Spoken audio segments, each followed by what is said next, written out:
The Family Feud stage in Atlanta was live and rolling when Gloria Reeves, a 58-year-old retired schoolteacher from Birmingham, Alabama, who had driven 6 hours in a minivan with her 4 adult children, survived 2 wrong turns, missed breakfast, and prayed the entire way from the hotel to the studio, raised her right hand and slapped Steve Harvey clean across the left arm hard enough that the sound registered on the studio microphones, stopped Steve mid-sentence, and sent 300 audience members into the loudest sustained eruption the show had produced in 42 years of taping. Steve Harvey froze. He looked at his arm. He looked at Gloria. He looked at his arm again. Then he looked directly into camera 1 and said 6 words in a voice that was barely holding together. "This woman just assaulted me on television." And Gloria Reeves, standing at the Family Feud podium in a purple blazer she had bought specifically for this occasion, said without a single trace of apology, "Steve Harvey, you deserved every bit of that." What came before that slap? What Gloria had been carrying in silence for 22 months. What her family had hidden from every doctor, every neighbor, every well-meaning church member who asked how they were holding up, is the reason that slap became the most replayed 3 seconds in daytime television history. And why? When the full story came out, nobody who heard it disagreed with Gloria Reeves. It was a Wednesday in October, and the Family Feud studio in Atlanta was running warm, the kind of fall afternoon where the Georgia sun still has authority and the studio air conditioning is fighting hard to compensate. The Reeves family had been in the building since 9:30 that morning. They were 5. Gloria, 58, the matriarch, retired after 31 years teaching 5th grade at an elementary school in Birmingham. Her oldest son, Marcus, 36, who worked in construction management. Her daughter, Latrice, 33, a registered nurse. Her youngest son, Devin, 29, who coached high school football and had been in charge of buzzer timing strategy for the family since they were selected to appear on the show. And Gloria's sister, Phyllis, 62, who had announced on the drive from Birmingham that she intended to be the breakout star of the episode and had been practicing her celebration faces in the rearview mirror since Aniston. Steve Harvey took one look at them during warm-up and said they were the most prepared family he had seen all month. Gloria said, "We don't do anything halfway, Mr. Harvey." Steve said, "I can see that. I'm a little intimidated, to be honest." Gloria said, "Good." The audience laughed. Steve laughed. Even the floor manager, a woman named Carla, who had worked the show for 12 years and had seen every category of contestant walk through that door, smiled from the wings. The Reeves family had the particular energy of people who had been looking forward to something for a long time and were determined to be present for every second of it. Nobody in that studio knew what being present had cost Gloria Reeves for the past 22 months. But that real story hadn't even started yet. Gloria Reeves had been the person her family called first since her husband Raymond died of a sudden cardiac event in December 2 years prior. He had been 59 years old, 7 weeks from retirement, and had been complaining for 3 days about what he described as indigestion. He had not gone to the doctor because he did not like doctors and because he had been planning to retire and had told Gloria that when he retired he was going to get a full checkup and take better care of himself, and that he had made it this far and could make it 7 more weeks. He did not make it 7 more weeks. He made it 3 days. Gloria had been the one who found him, 6:40 in the morning. She had woken up and the bed was empty, and Raymond always woke up after her, and she had gone downstairs and found him at the kitchen table in his chair with his coffee cup still in his hand. And she had known before she reached him. She had known from the doorway. She called 911. She called Marcus. She called Latrice. She sat on the kitchen floor beside Raymond's chair and held his hand and talked to him until the paramedics arrived. Because she could not think of anything else to do, and because she had been holding Raymond's hand for 34 years, and she did not know yet how to stop. The paramedics told her at 6:58 that he was gone. She nodded. She thanked them. She stood up, straightened her housecoat, went to the bottom of the stairs, and called up to her youngest son, Devin, who was staying with them for the holidays, and said in a voice that was very calm and very controlled, "Devin, come down, baby. I need you." That was the last time Gloria Reeves cried in front of anyone for 22 months. Not because she didn't grieve. She grieved with a depth that the people who loved her could only partially see, because she let them see only what she calculated they could handle. She was the mother. She was the one who held things. Raymond had always called her the load-bearing wall of the family, the structure that everything else rested on, and she had accepted that designation with pride for 34 years, and she was not going to stop being it now. Not when her children needed her most. Not when Marcus was struggling with the weight of being the eldest son and not knowing what that was supposed to require of him now. Not when Latrice was working 12-hour nursing shifts and coming home and crying in the car before she came inside so the kids wouldn't see. Not when Devin was coaching his team through a season and showing up at practice every morning with his father's face and his father's laugh and not knowing what to do with either. She held it for all of them. She went back to church 4 days after the funeral and organized the bereavement meal because someone had to, and she was the one who knew where everything was. She took Raymond's suits to the dry cleaner and then kept them in the closet, because she was not ready to donate them, and she was not going to explain that to anyone who didn't already understand. She answered every sympathy card with a handwritten response. She planted flowers in the backyard in the spring because Raymond had always liked flowers, and she wanted the yard to look the way he liked it, even though he was not there to see it. She told the kids she was fine. She said it every time they asked. "I'm fine, baby. You know me. I'm fine." That was the lie. Not a cruel one, the load-bearing kind. At 9 months, she stopped sleeping through the night. At 12 months, she lost 14 pounds without intending to. At 15 months, her doctor at her annual checkup looked at her blood pressure reading, looked at her chart, looked at her face, and said, "Gloria, how are you really?" She said, "I'm fine." Her doctor said, "Your blood pressure is 160/98. You have lost 14 pounds since last year. And the circles under your eyes tell me you are not sleeping. So I'm going to ask you one more time. How are you really?" Gloria looked at the wall for a moment. Then she said, "I am so tired." 3 words, the first honest 3 words she had said to anyone outside her own head in 15 months. Her doctor referred her to a grief counselor. The counselor had a 6-week wait list. Gloria was put on it. She attended her first session at 16 months.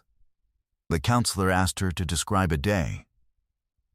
Gloria described a day. Woke up, coffee, devotional reading, phone calls to check on the kids, errands, dinner, television, bed. The counselor asked when she last did something for herself. Gloria paused. She said she watched television. The counselor asked what she watched.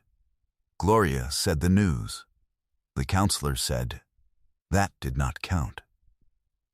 It was Devin who applied for Family Feud. He had done it without telling Gloria first, because he knew she would say they didn't have time and that there were more important things, and he was not willing to accept either of those answers. He submitted the application in January. He told her in March, when the callback came, by sitting her down at the kitchen table with a cup of coffee and saying, "Mama, I need you to say yes to something." She had said yes, not because she thought she was ready, because Devin had sat across from her at the same kitchen table where she had found Raymond, and he had looked at her with Raymond's eyes and asked her to say yes, and she could not find a reason that mattered more than that moment. She told the family she was excited. She said it the way she said everything, steady, certain, without performance. And on the morning of the taping, she put on the purple blazer she had bought the week before, and she looked at herself in the mirror for a long time, and she said out loud, to no one, and to Raymond, and to herself all at once, "Okay. We are doing this." Steve would later call what happened on that stage the most important moment of his career. It happened during the Fast Money round. Gloria was at the podium. Devin was backstage. The family had fought their way to the final with a strong performance, and the energy in the studio was high and bright and real. Steve was setting up the first Fast Money question with his usual rhythm, the banter, the build, the warm-up question. He looked at Gloria and said with the warm teasing he uses when a contestant is clearly sharp, "Now, Gloria, I want to ask you something before we start. Are you nervous?" Gloria said no. Steve said, "Not even a little bit?" Gloria said, "Mr. Harvey, I taught 5th grade for 31 years. I have faced 30 children who all needed something different from me at the same time. You are one man with a microphone. I am not nervous." The audience loved it. Steve grinned. He said, "I'm going to level with you, Gloria. My mama was a teacher, and I have a very specific fear of teacher energy. You are giving me teacher energy right now." Gloria said, "That's because I am a teacher." And then, in that exact moment, in the middle of the laughter, in the middle of the bright studio energy, something crossed Gloria Reeves's face that the cameras caught, and that every person watching would later point to. Not sadness. Something else. The particular expression of a person who has been smiling through something for a long time and has just, in one unguarded second, let the smile drop. Steve Harvey saw it. He had been looking at her face when it happened. He was close enough to see it clearly. He went very still. He said, quietly, breaking away from the scripted rhythm of the round setup, "Gloria, you okay?" The studio did not go quiet yet, but Steve had stepped out of the format, and the crew in the wings felt it.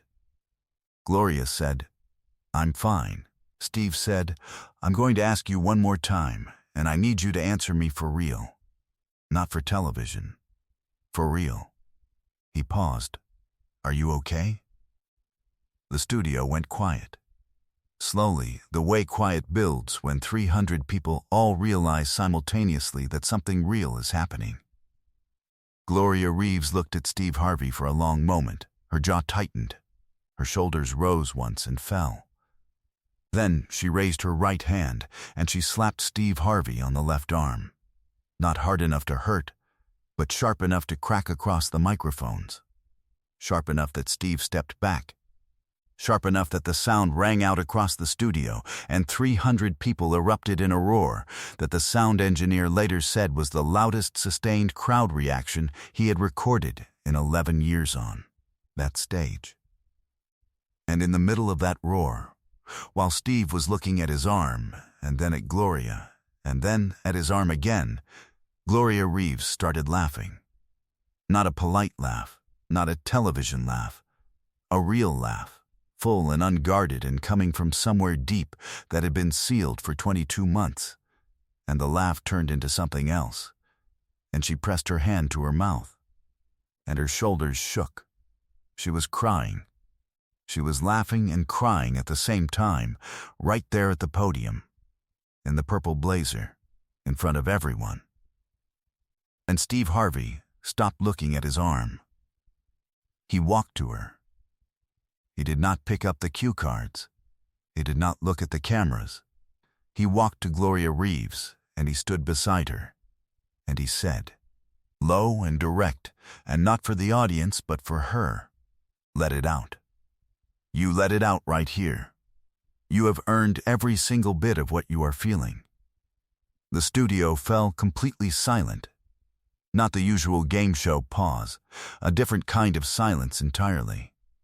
300 people held their breath as one.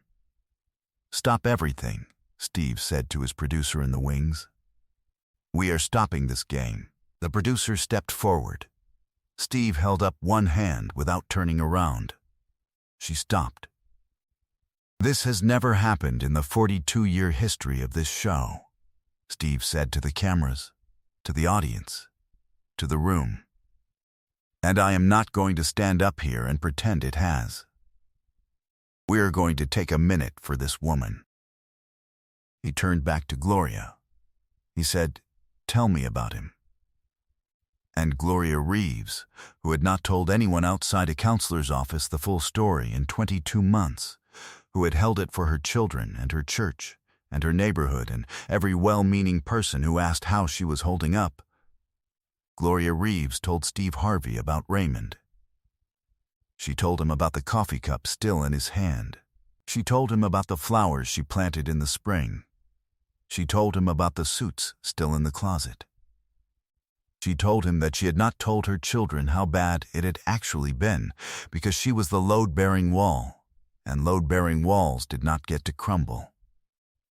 She told him about the 14 pounds.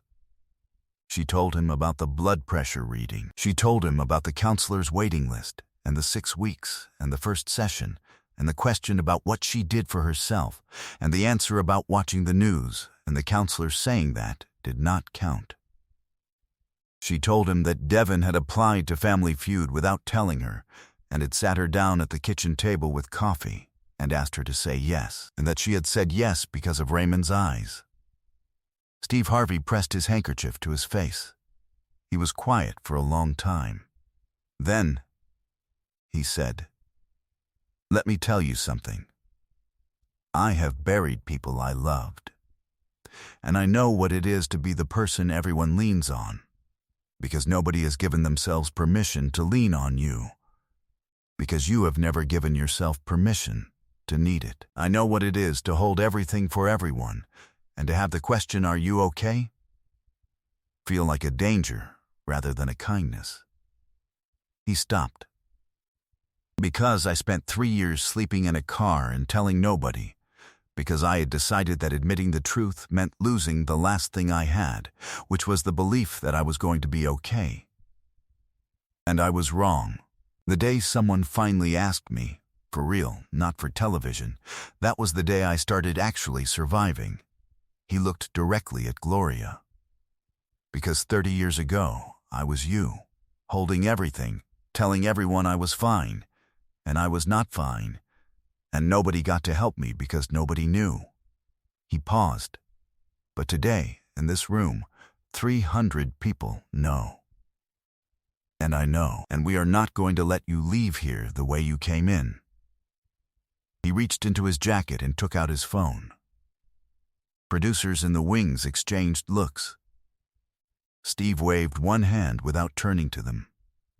He called his personal foundation's program coordinator on speaker. He arranged in front of everyone for Gloria Reeves to be enrolled in a fully funded year of grief counseling, not a 6-week wait list, a dedicated therapist, weekly sessions, starting within the next 7 days, coordinated and paid for in full through Steve Harvey's foundation. He told the coordinator to make sure the therapist specialized in spousal bereavement and in caregivers who had suppressed their own grief while supporting others. He confirmed it on the call. But Steve wasn't done. He turned to the audience. He turned to the cameras. "I want to say something to every person watching at home. There is a person in your life right now who is holding everything for everyone and telling you they are fine. And you believe them. Because they are good at it. Because they have been doing it their whole lives.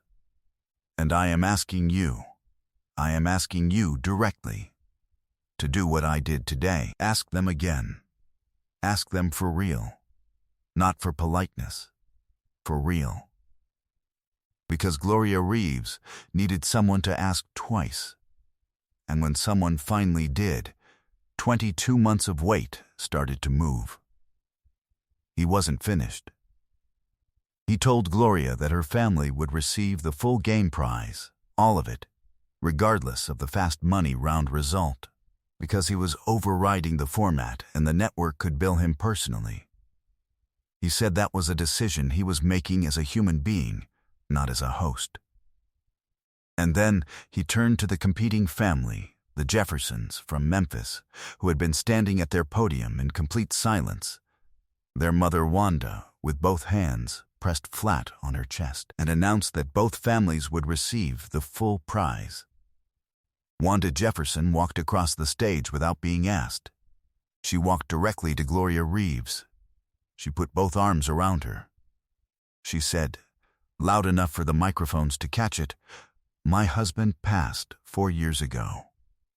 You are not alone in this." Gloria held on to Wanda Jefferson for a long time. The crew members were not watching their monitors. Several of them were looking at the floor. Devin, watching from backstage through the monitor, had to step out of the room. When the episode aired 7 weeks later, it was seen by 160 million people in the first 48 hours. The 3-second clip of the slap and Steve's expression circulated on every platform and became the most shared daytime television moment of the year. But the clip that people sent to each other most, the one that flooded comment sections and private messages and text threads, was not the slap. It was the 43 seconds of Steve asking Gloria to tell him about Raymond and Gloria telling him. The hashtag #AskThemAgain was used over 67 million times in the first 2 weeks. Grief counselors and therapists across the country reported a measurable increase in new patient inquiries in the month following the episode's broadcast. 3 months after the taping, Gloria Reeves had completed 12 sessions with her grief counselor, the one Steve's foundation had connected her with within 7 days of the taping, exactly as promised. She said in a local interview that the first session she had asked her counselor what to do about the suits still in the closet. Her counselor had said, "Leave them as long as you need to." Gloria said that was the first time anyone had given her permission to do something at her own pace. She still had not donated the suits. A year after the taping, Devon's high school football team won their regional championship. At the post-game celebration, Devon stood in front of his players and said one thing: "Everything I know about not quitting, I learned from my mother." He did not elaborate. He did not need to. 5 years later, Gloria Reeves volunteers twice monthly at a bereavement support group in Birmingham, specifically for spouses who lost partners to sudden cardiac events, the same circumstances that took Raymond. She is not the counselor. She is the person in the room who has been through it, who sits across from people in their first months of holding everything and who asks them the question that changed her life. She asks it the way Steve Harvey asked her, not for politeness, for real. She asks, "How are you?" And I mean for real. Not for television, for real. And she asks it twice if she needs to. The foundation Steve established in the aftermath of the episode, the Ask Them Again Foundation, has funded grief counseling access for over 4,000 bereaved spouses and caregivers in 30 states, with a specific focus on those who serve as their family's primary emotional support system and who are the last ones anyone thinks to check on. Its motto is 3 words, taken directly from Gloria's answer to her doctor at 15 months: "I am tired." Not as a statement of defeat, as the beginning of honesty, as the first step toward being found. Steve Harvey said in an interview 18 months after the taping that the slap was the best thing that had happened to him on that stage in his entire career. Not because it was funny, though it was, and the audience reaction was real and enormous, and he still laughs about it. but because of what came after it, because Gloria Reeves had needed someone to ask twice. And when she ran out of words, she used the only language she had left that was honest. A slap on the arm of a man with a microphone who had finally, for once, asked the right question. There is a type of grief that looks like strength from the outside, that carries school lunches and answers sympathy cards and plants flowers in the backyard, because that is what load-bearing walls do. And the people inside that grief are the hardest ones to reach, because they have spent a lifetime making themselves unreachable, not from unkindness, but from duty. Gloria Reeves was one of those people. She slapped Steve Harvey on live television, not because she was angry at him. She slapped him because he had made her laugh for the first time in 22 months, and laughing cracked open the door she had sealed shut, and what came through that door was everything she had been holding alone since a December morning when she found Raymond at the kitchen table with his coffee cup still in his hand. She let it out. Right there. In the purple blazer. In front of everyone. And the crowd went absolutely wild. Not because a woman hit a man on a game show, but because 300 people watched a load-bearing wall finally get permission to rest. If this story moved you, if it made you think of someone in your life who is holding everything and telling you they are fine, subscribe to this channel and hit that thumbs up button. Share this video with someone who needs to hear that asking twice is not intrusive. It is the kindest thing you can do. Have you ever had someone ask you how you really were, and it changed everything? Let us know in the comments. And ring that notification bell for more moments that restore your faith in humanity.